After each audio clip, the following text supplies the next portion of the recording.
ห่างกันเพียงกาย หัวใจมอบให้เขาหมด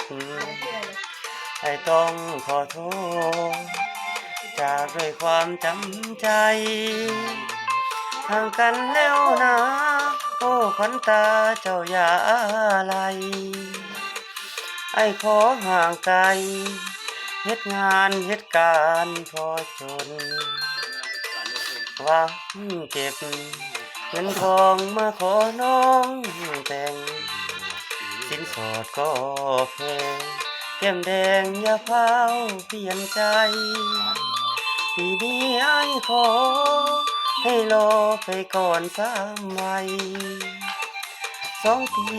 คงได้มันมาดังคำสัญญาไกลห่างเหมือนนางอย่าเฝ้าเปลี่ยนใจสาววันดงดอกไม้งานปีใหม่จะกลับไปหาเฝ้าคอยคนดีวันนี้คงได้เห็นหน้า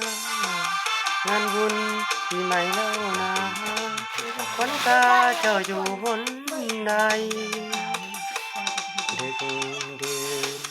ค่ำคืนมันแสนสุดเดียวคืนคอยคนเดียวบ่เห็นน้องมาในงานไอ้มันบุญน้อยจิตใจมันลอยห่วงหาน้องคานหรือลืมคำมันลืมกันแล้วบ่สาบาน